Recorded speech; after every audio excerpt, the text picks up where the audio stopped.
was raised in Davenport, Iowa by her parents, Terry and Toy Allen. In May 2010, she graduated from the University of Iowa, where she double majored in journalism, mass communication, and African American studies. Shortly after college is when she not only recognized but accepted the call of God on her life. She says that in this season, she moved back home to fulfill a Quad City purpose. That's excellent. Since moving back to the QC in August 2010, she has been very active within the work, church, and community environments. She is employed at John Deere as a data coordinator. She is a member of the Pentecostal Church of God in Davenport, Iowa, where Bishop MacArthur Anderson and Lady Esther Anderson are her leaders. She serves as youth leader, assistant Sunday school teacher, and member of several departments, while also serving as one of the aides to her pastor. She also serves as the assistant youth president for the Greater Tri-State Council, the Iowa, Wyoming, Nebraska region for the Pentecostal Assemblies of the World, Incorporated. In June 2011, she founded United Now to Ignite Today's Youth, Unity, which is a faith-based Quad City youth group that focuses on driving youth success within church, work, and school environments. The mission of Unity is to bring youth together regardless of background or church denomination to promote and celebrate talents and implement goal setting that enhances both natural and spiritual lives. And within the last month, she formed BRL Quad Cities. It's a chapter that is an extension of Bold Right Life, a national youth organization founded by gospel artist Kiara Sheard. Also, it is known as BRL. Other community involvement includes volunteering at the Moline Youth Hope Center and serving in a public relations role for several community religious groups. She is very passionate about the work that she does. She believes that in order to get where you want to go, you need to know where you are. Let's give her a hand clap for that. I like that. Without a focus and a plan, you will have no direction. She is a firm believer that your God-given gifts will make room for you. Greatness resides in all of us because God equips us with everything that we need to be great. You don't have any excuse. You can be the best. You can be the best you that you can be. Ladies and gentlemen, join me as we welcome Ashley Renee Allen.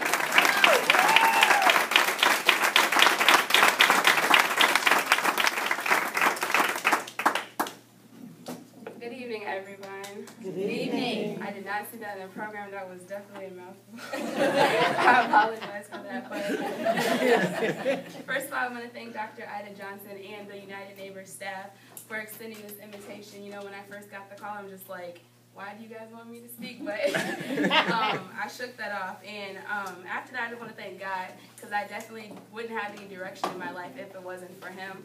He's actually given me the courage and everything I need to even stand up here before you guys. I also want to thank my parents, if they can stand, Terry and Toy Allen. All right.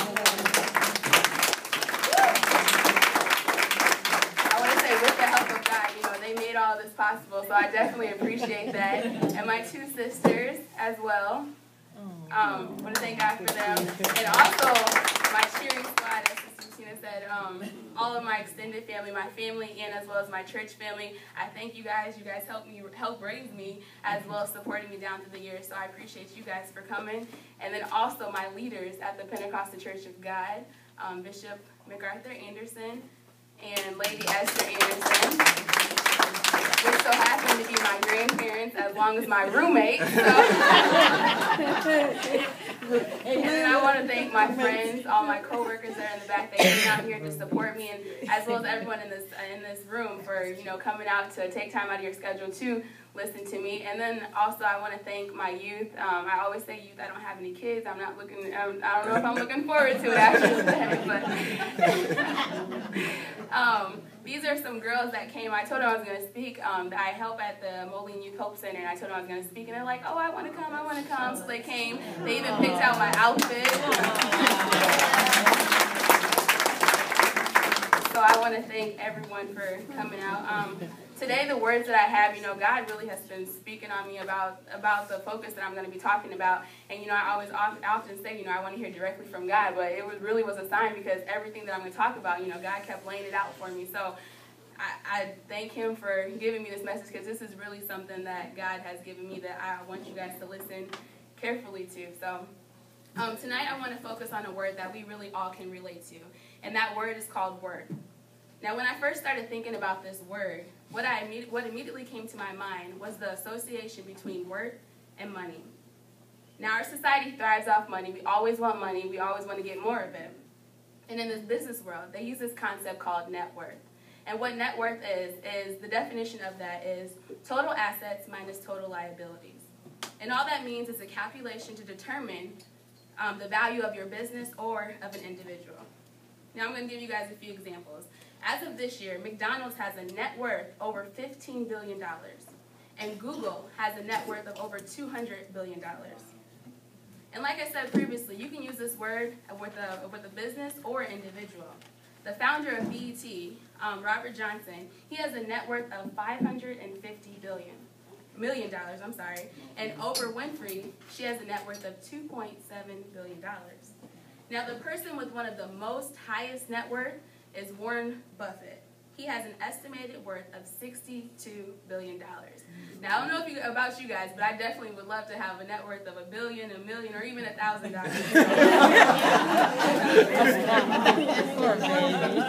But in these examples, you can easily see how the determining factor of their worth was money driven. The amount of money earned equaled the measure of their success. Now, as I began to study this word about worth, I found many definitions, and the first definition was about worth, and the definition of that was wealth and riches. And then also another definition, worth can be defined as material or market value. And what that is just stocks having a worth of maybe $10 million. Another definition I found can be the amount of something that can be bought for a particular sum of money, or that will last for a particular length of time. And also known as, we always say, I'm going to get my money's worth. That's that definition. And perfect example, my family and I always tease my mom, sorry, Mom, because she's always talking about she wants to get her money's worth. Now, trust me, if she's spending $1 or $1,000, she is going to get every use out of that thing until she cannot use it anymore. Amen. It's so true. But in this last definition is one that stood out to me the most. It had more of a moral value. And it reads, worth is the quality that renders something desirable, useful, or valuable. It is through this definition that one can find the value and importance of something. It is through this definition of worth that one can find the reason behind a cause, a drive for a success, a hope for a better future, and a determination to push to the very end. Now, how many times in your life have you said that something was worth the wait? I know how I have. How about you guys?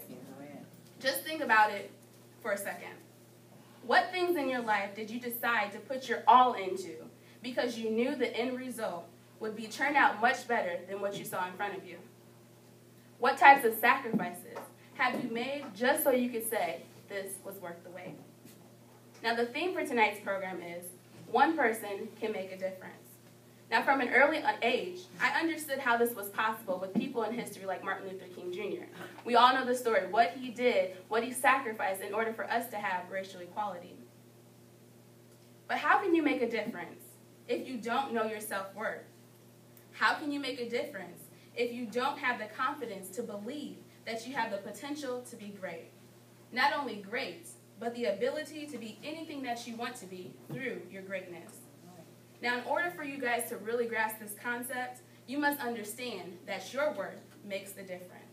Knowing your true worth and your purpose in life can make the difference in your life as well as the people around you.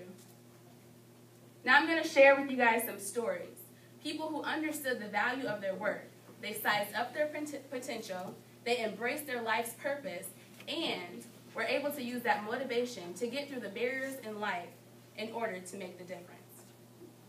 Now, this first person, no one can ever compare to what he did to make the ultimate difference for me and you, and that person is Jesus Christ.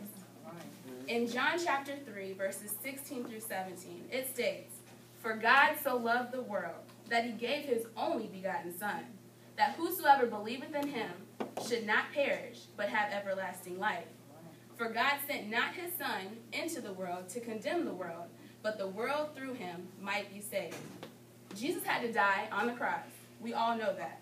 And I'm sure, like us, he was human when he was here on earth, so he was afraid. I'm sure he was afraid and didn't always understand what he had to go through to save people like me and you. He made these sacrifices for people that he would never even have the opportunity to meet. He had to give up his life for you so that you can live, walk, and talk as you please. Now, we all are affected by his decision. He knew that his worth would make a difference for millions of people to come. Can you say you would do the same? No. The work I do is my calling.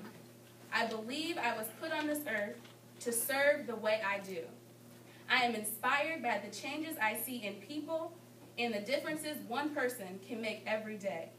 Now, this woman that said, she is truly noted for being very worthy enough to be recognized nationally as one of the 2012 L'Oreal's Women of Worth. Our very own Dr. Ida Johnson, the founder of this establishment, United Neighbors. She didn't use her struggles in life as a crutch, but she faced them head-on to build opportunities for people in our community. United Neighbors helps provide families with structured activities to keep our youth out of trouble, bridge the technology gap, and stabilize neighborhoods through home ownership. Their mission explains it all. It's to help others, help themselves while building self-worth. Now, how many of you can say that you found your confidence in the midst of your storms? How many of you can say that despite your struggle, you were able to rise to the occasion in order to help someone else in need? Now, these last two people, they have had so much influence in my life that I know for a fact I wouldn't be standing so tall right before you guys. Two of my biggest fans, as my mom says, my biggest supporters in life are my parents. They have given time, a lot of money, support, and unconditional love, which contributed to my overall success as well as my sisters. Because their parents instilled greatness in them, they were able to walk in that greatness and pass that along to me. And it has made a huge difference in my life. I'm very blessed to have parents that cared enough to ensure that I had every opportunity possible to be my best. They pushed me to be strong, successful, a willing servant, and a woman of God. They, along with their parents, have set a great example that one day I can pass along to my own family. Now, you may wonder, how did I get to this point that I'm at today? Well, I didn't arrive, and that's for sure. It took some years. I had to endure some failure, loneliness, depression, self-esteem issues, and disappointment. God had to rough me up to get me ready for the things that I would come up against. All right. Now, this is all a part of a process that we all must go through. Yeah. The definition of process is a series of actions directed toward a specific aim, or a series of occurrences that produce change or development. Now, let's take cooking, for instance. I don't want to hear anybody laughing, because I know when they say my name, Ashley, and cooking, they all just bust out laughing. I don't know why. And I always say, they say, you can't cook. I'm like, I don't cook. So that's my disclaimer about that. But I said if I can read, I can cook. So but I guess it doesn't work out like that. But anyways, let's say cooking, for instance. You have to go through a process.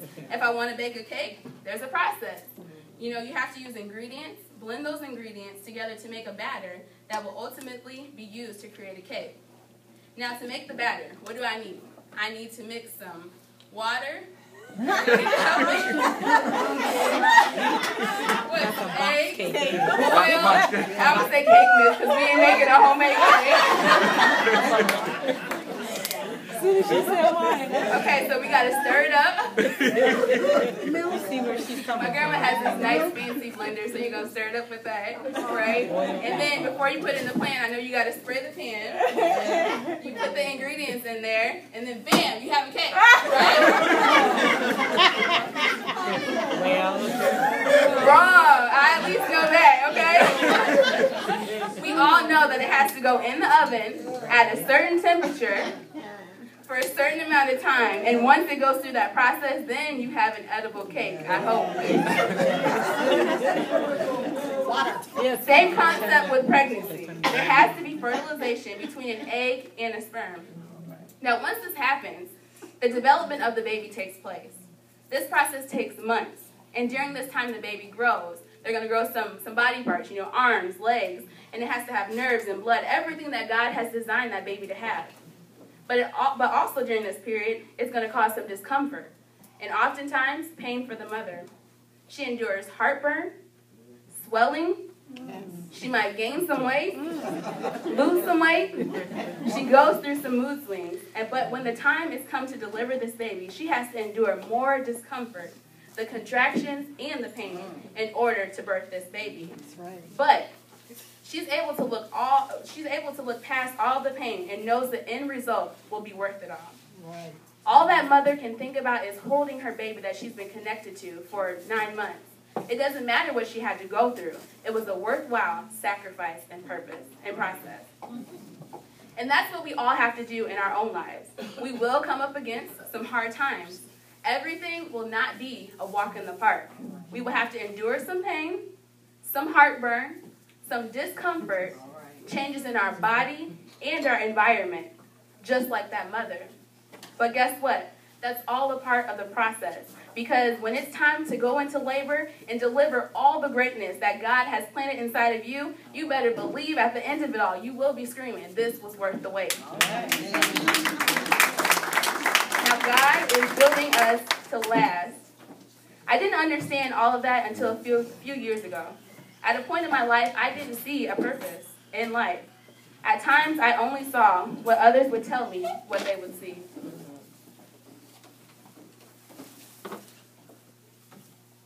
I was like this bleach bottle. At times, I was told that I could only have a limited use, that I was only good enough to whiten, sterilize, or disinfect. And once my bottle was empty, the only good thing about it was I could slap my sister across the head and throw it away. That's the only use that it had of it. But you can't live your life according to the negative things you hear from people. Instead, you have to seek the Creator who has more in store for you. Now, this Creator, I think it was my great-great-grandmother, saw a greater use for a bleach bottle. She used bleach bottles to create purses like this that can be used in many different ways. So I want you to know there is more to you than you really know. And I really love this example because it shows the progress that I've made over the last 7 years. I moved away to college. Yes, I was a sheltered young woman.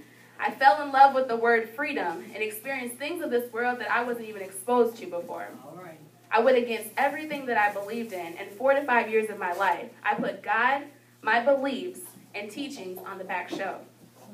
It wasn't until I graduated from college, moved back from home, that I realized that I couldn't live my life like that anymore. I always knew what was right from wrong, had the conviction in my heart, but I ignored it. And one day, it was clear as day. God told me, I have a purpose for your life, and it's not for you to sit around wasting your life and do as you please. It was in that moment that I made up my mind that I had to change and start seeking God in order to figure out what He needed me to do. All right. And through that, I found my passion for youth. Long story short, once I started trusting and seeking God, He has and still is opening up opportunities for me. Now, I don't do all this for the opportunity, but I do this because God deserves it. He deserves it just for who He is, not because of what He can do for me. And really, once you understand that, through your faithfulness, you will see God blessing you. In June 2011, I founded a nonprofit organization called United Now to Ignite Today's Youth, also known as Unity. Now, our mission is to bring youth together, regardless of background or church denomination, to promote and celebrate talents and implement goal setting that enhances both natural and spiritual lives. In the last 2 years, we have been very successful. Last year, we were able to have a back-to-school weekend empowerment rally that serviced over 300 youth, providing free school supplies and food to assist the less fortunate youth of the QC. Now, this year, I was really excited about because we held our first annual Youth Empowerment Conference. After the conference, my email was flooded with a lot of messages from youth, stating how their lives were changed, how they were able to come out of depression, how they were able to witness to other youth and tell them the importance of having a relationship with God, and how it motivated them to follow their dreams and be all that God has called them to be.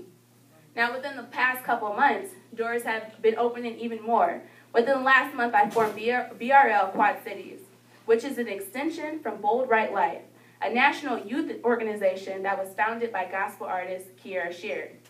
Now, Bold Right Life, it tackles the spirit of ignorance forced upon today's youth by nurturing them spiritually and naturally. Now, this all came about through Facebook. You know, we always say there's nothing good that comes out of Facebook, but this came out of Facebook. Kiki and her group saw what Unity and the youth in this area were doing. We were demonstrating how we could be young people and live bold, right lives for Christ. So you never know what God has in store for you. Now, motivational speaker and writer Lisa Nichols said this: "Some gifts come wrapped in sandpaper. All that means is that a situation may initially hurt and be uncomfortable, can often turn out to be a blessing. The next time you come up against a hurdle, instead of asking, why me, like I did when they asked me to come up here, instead of asking, why me, ask yourself more uplifting questions that will influence your outcome. You can say, what is my lesson in this moment? How can I grow from this and be better and stronger on the other side because of this experience? God has put gifts and talents in every person in this room. These gifts and talents that will allow you to fulfill your vision. The scripture Proverbs 18:16 says, "A man's gift maketh room for him, and bringeth him before great men." Your gift will make a way for you in your life. If you don't know what it is, that's okay. God will reveal it to you. So don't give up on finding that gift, even when you feel discomfort of that sandpaper that they're wrapped in. Now, in my closing, I want you all to listen to this poem. I actually want you guys to close your eyes and really listen. Listen with an open heart and mind, because I want you to know that you too are a person of worth. Years of dedication, walking on the edge of change, seeing the gifts in others before they are even seen by their own selves. A person of worth, one to make a difference. Fading away is not in their vocabulary. Regrouping, going in other directions, choosing each new path. This is the movement of a person of worth. Do you know him or her? What do you think they look like? They are a person who deeply and diligently creates great change with no visible signs of sweat. Looking toward the future, claiming space in this new time. Work, value, integrity, and inspiration. This is their daily food for that being. If you have known this person, you are blessed. If you are this person, you have blessed others. A person of worth is definitely in our midst. You guys can open your eyes now. I really want you guys to commit to finding your worth, finding your gifts, your purpose in life. You do have a bright future, and it's never too late to become what you might have been. What doesn't kill you truly will make you stronger. I made it through this speech. I'm going to be stronger after this. God has equipped us and has destined us for greatness. Now it's up to you to take action. And everything that I've said, if you only remember one thing that I said, just remember your worth makes the difference. Not just the difference in your life, but the lives of people that surround me. Thank you guys for coming out, and I hope you enjoyed it.